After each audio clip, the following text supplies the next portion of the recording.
다 색색이 달라요. 전부 전인격적으로 있는 그대로 그 표현하고 주님 앞에 이렇게 고백하는 걸 보고서 너무 감동적이었어요. 아, 교회가 이럴 수도 있는 거구나, 이런 것들을 확인하는 지난 구원간증이었는데 정말 감동스럽습니다.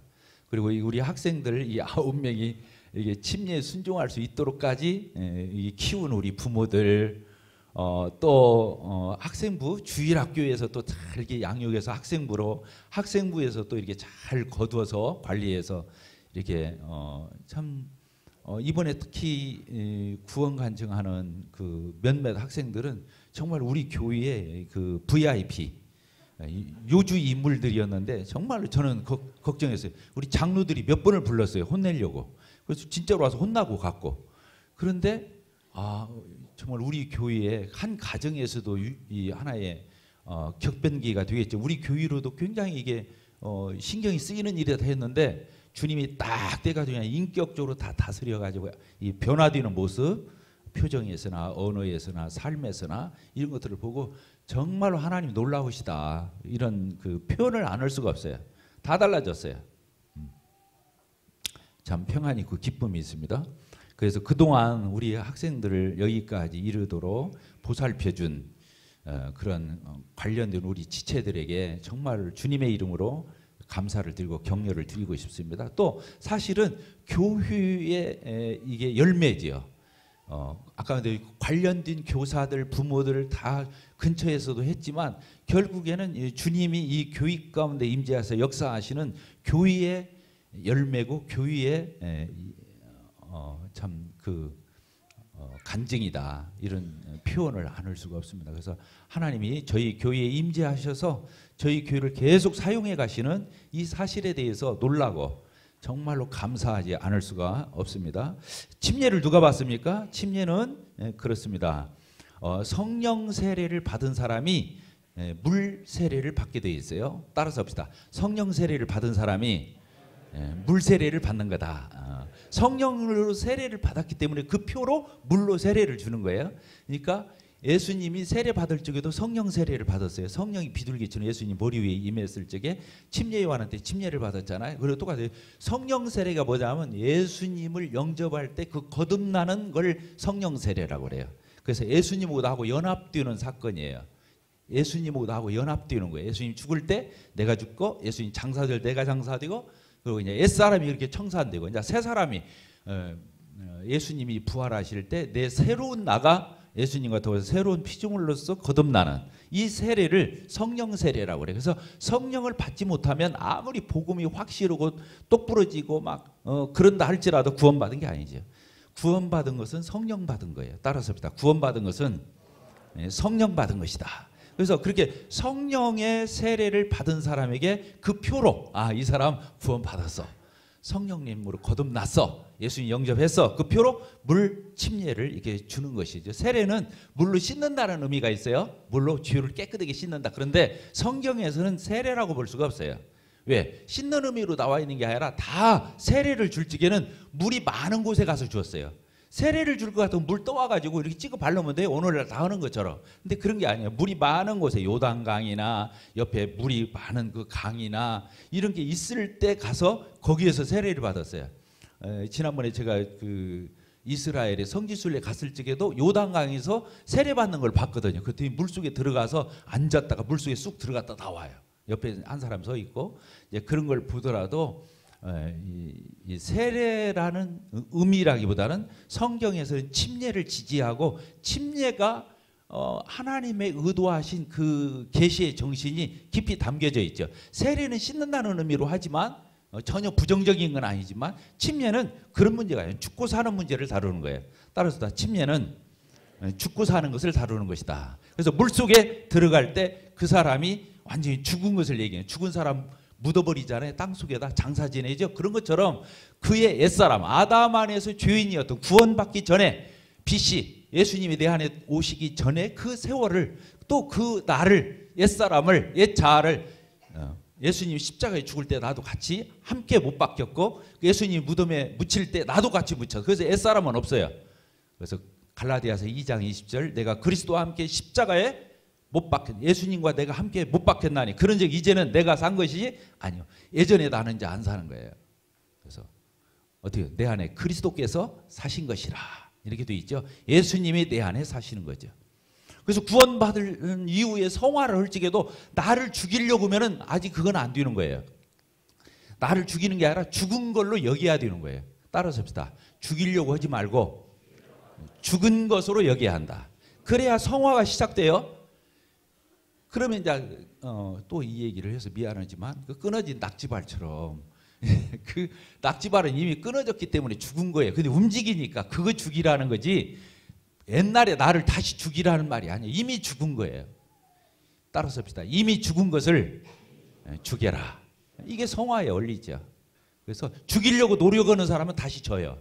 근데 죽은 것으로 여기고 마저 죽이면 승리하는 거죠. 이게 성화의 원리까지 연결. 그래서 침례에 담겨져 있는 예수님과 십자가에 함께 내가 못 박혀서 죽었고 같이 예수님과 함께 장사되어서 옛사람은 자 없어졌고 사라졌고 그 다음에 예수님이 부활하실 때 내가 예수님과 함께 새로운 피조물로 부활했다. 이건 놀라운 의미가 있는 거죠. 그래서 물속에 들어갈 때 이게 장사 지내는 의미가 있어요. 그리고 물속에서 이제 끄집어내잖아요. 그때 부활의 의미가 있는 거예요. 그래서 침례에는 이런 놀라운 영적 의미가 확실히 표현되어 있다. 그래서 침례를 받는 사람이 단지 하나의 형식으로 다 구원받았으니까 교회에서 영접해 주기 위해서 나한테 침례 준다 이런 하나의 형식적인 행사가 아니에요. 이런 깊은 영적 의미가 있는 것을 여러분들이 알고 우리 학생들 저를 봐요. 우리 학생들이 단지 형제자매들 앞에서 다 침례 받았어 이런 게 아니에요. 이런 영적 의미를 알으라고 이걸 주는 거예요. 알겠죠? 그래서 나의 옛사람 어쩌다고요? 죽었다. 그리고 장사 지냈다. 묻어버렸다. 예전에 나는 없다. 그리고 예수님과 함께 내가 새로운 나로 부활했다. 이런 놀라운 이 침례식 가운데 이런 영적인 의미가 담겨져 있다고 하는 거 기억해 주시기를 바랍니다. 그리고 이제 침례가 지니는 교의적인 의미가 있어요. 첫째는 모든 성도들 앞에서 교회 앞에서 신앙을 고백하는 거예요. 나도 예수님 영접했어요. 지난주에 우리 고백했죠? 구원 간증을 했잖아요. 그때도 형제자매들 한 150명이 앉아있는 자리에서 우리 간증들을 했잖아요. 신앙 고백이 오늘 진짜 고백을 하는 거예요. 많은 사람 앞에서 예수님을 개인의 구주로 영접하셨습니까? 이게 묻는 거예요. 아멘. 예수님 뜻대로 이제는 내 뜻대로 사는 것이 아니라 이제 예수님 뜻대로 순종하고 복종하고 따르고 그렇게 살기를 작정하십니까? 아멘. 이렇게 하는 거예요. 그래서 이게 다 신앙 고백이에요. 내 고백을 하는 거예요. 마음으로 믿어 의에 이르고 입으로 시인해서 구원받는 것처럼 여러분들이 입을 벌려서 내 입을 벌려서 이게 의지적으로 하나님 앞에 또 우리 성도들 앞에서 고백하는 그런 의미가 있습니다. 두 번째, 여러분들을 이제 교회 한 지체로 영접을 하게 돼요. 그래서 들어가기 전에는 이렇게 그냥 아무개 씨, 아무개 이렇게 불렀는데 지금 이제 물속에서 나오자마자 형제님, 자매님 이렇게 부르는 거예요. 우리 형제 자매의 일원으로 여러분들을 교회가 영접한다고 하는 거. 그래서 주님과 영접한 사람을 우리 교회의 지체로 영접하는 거예요. 세 번째, 어떤 의미가 있냐? 교회의 권위를 인정하고 그 다음에 그 교회의 치리에 복종하겠다고는 의미가 있어요. 이 부분을 대부분의 침례받을 때 다 물어보는데 여러분들 앞으로는 옹골 송천교회를 주님이 머리 되시고 이렇게 한 주님의 몸된 교회의 권위를 인정하고 교회에서 하는 모든 치리에 순종하시겠습니까? 복종하겠습니까? 하면 아멘은 그냥 그때는 자기도 모르게 하는 거예요. 근데 사실은 의미는 잘 모르는 거예요. 그러면 안 돼요. 진짜 그렇습니다. 교회를 주님처럼 되어지 않으면 아직도 교회를 모르는 거예요. 그냥 사람이 모여있는 정도로 아는 것은 정말로 그 사람 겁도 없는 것이고 교회를 너무 모르는 거예요. 그러니까 교회 와서 함부로 하고 쉽게 생각하고 버릇없이 하는 거예요. 사실은 교회는 주님과 같은 거예요. 그래서 교회를 존중히 여기고 교회의 권위에 순종하고 교회의 치리에 복종해야 하는 거예요. 이런 걸 강조하고 싶습니다. 그다음에 다섯 번째, 우리 침례에 순종하는 형제 자매들에게 이제 몇 가지 권면을 드리고 싶습니다. 첫째, 예수님은 나의 구주이자 나의 주님이시다. 주님이신 것을 알기를 바라요. 따라서 합시다. 예수님은 나의 구주이시자 나의 주인이시다. 우리 교회에서 누누이 얘기하는 거죠. 예수님을 구주로 아는 사람 많아요. 그런데 예수님을 주인으로, 로드십, 예수님을 주님으로 아는 사람 많지 않아요. 성경에서 뭐라고 그랬어요? 구주로 나오는 것은 25번이라고 하잖아요. 22번? 뭐 3번? 그런데 주님으로 나오는 것은 뭐 몇백 번이 나와요.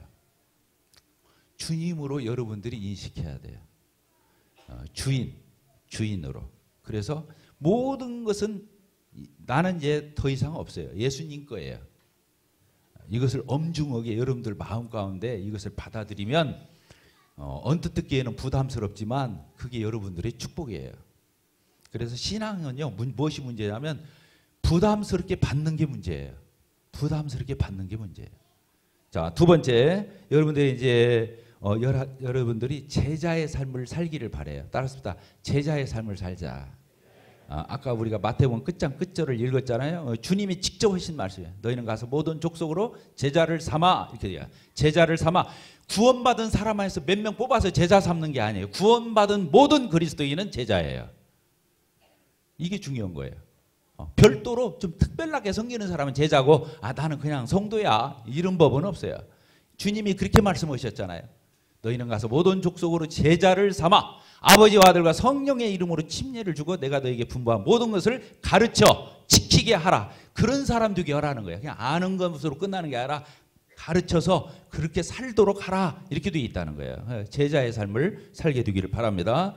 자, 세 번째, 여러분들이 구원받을 적에는 정말 신선하게 처음이잖아요. 첫 순종이에요. 첫 순종은 그 다음 순종을 계속 하겠다는 뜻이에요. 첫 순종하고 그 다음은 내 마음대로 살겠다, 그 뜻이 아니고 첫 순종이에요. 따라서 첫 순종. 그래서 그 다음에 모든 순종을 이게 보증하는 거예요. 하나님, 저 첫 순종 하겠습니다. 그 다음 순종 계속 하겠습니다, 이 뜻이거든요. 그런데 여기에서 여러분들이 처음에는 마음이 막 신선하죠. 십자가만 생각해도 눈물 나고 막 그래요. 근데 여러분들이 진짜 어려운 것은 마음을 지키는 거예요. 이 선한 양심, 깨끗한 마음, 이걸 지키는 거예요. 그래서 여러분들이 신앙에 이탈이 없기를 바라요. 결국에 사람들이요, 구원받고 나서도 변하는 사람 많아요. 예전 같지 않은 사람 많아요. 처음 시작할 때 같지 않은 사람들 많아요. 구원받은 그리스도인들 안에 그래요. 왜 그러냐? 이것 때문에 그러는 거예요. 다른 거 없어요. 또 여러분들에게 주신 은사를 가지고 교회를 잘 섬기기를 바라요. 은사를 통해서 주님을 섬기면 쉬워요. 은사가 아닌 걸 가지고 섬기려니까 어려운 거지, 하나님이 내게 주신 은사 가지고 섬기면 쉽고 또 놀라운 효과가 있어요.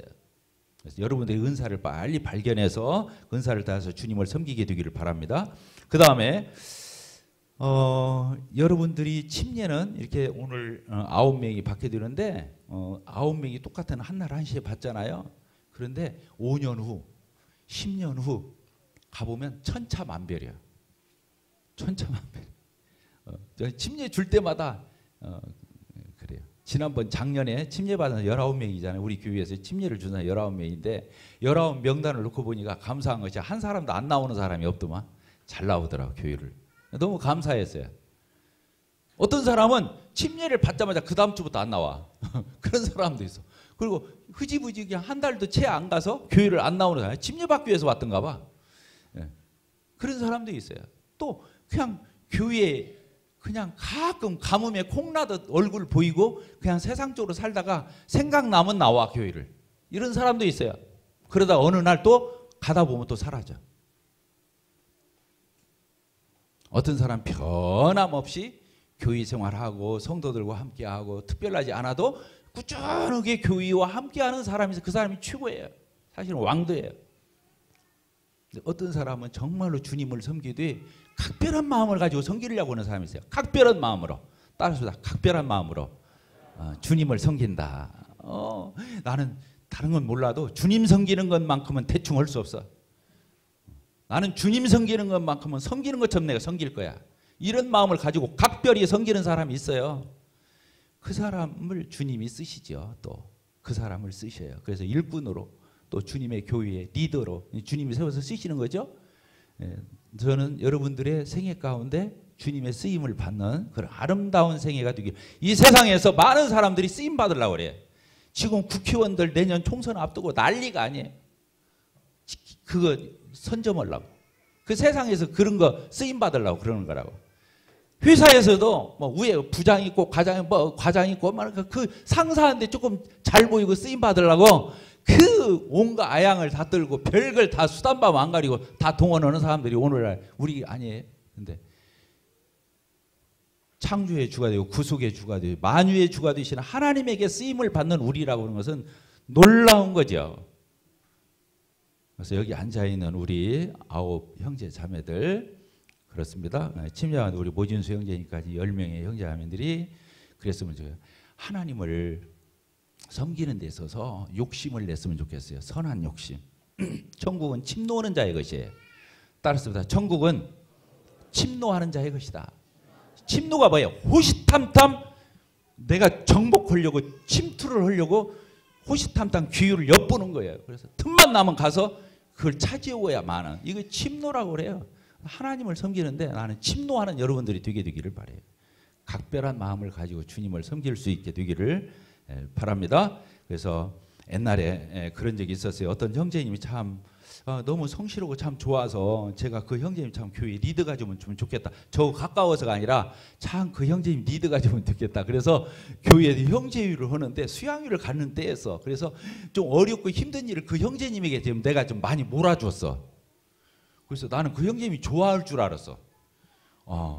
저 형제님이 나를 믿고 저렇게 맡겨주는구나 하면서 굉장히 보람되게 생각할 줄 알았더니 형제회의가 끝나갈 때쯤 할 말이 있다고 하더라고. 그러면서 왜 나한테 부담스러운 일을 다 맡기냐고. 그러면서 나 못 오겠다고. 그때 저는 정말로 놀랐어. 정말로 그 형제님이 성실하고 착하고 주님 앞에 꾸준하길래 그 형제님을 세워주기 위해서 각별하게 힘들고 어려운 일을 맡겼는데 그 사람은 부담으로 들은 거예요. 그러니까 그 사람은 아닌 거예요. 결국에 아니었죠. 결국에는 아니었던 거예요. 주님 일을 부담으로 생각하는 것이 그게 제정신이겠어요? 아니죠. 주님 일을 그렇게 섬기는 게 아니죠. 주님 일은 부담스러운 게 아니에요. 그게 사단이 부담을 주는 거죠. 주님은 아무리 우리의 모든 것을 다 바쳐서 한다 할지라도 내가 했다 이렇게 말할 수 있는 사람 없어요. 그래서 주인 앞에서 모든 충성을 다한 종이 나중에 뭐라고 하냐면 내가 할 일을 했을 뿐입니다. 다 주인 덕분입니다. 이렇게 말하는 거예요. 그래서 주님은 그런 분이라는 거.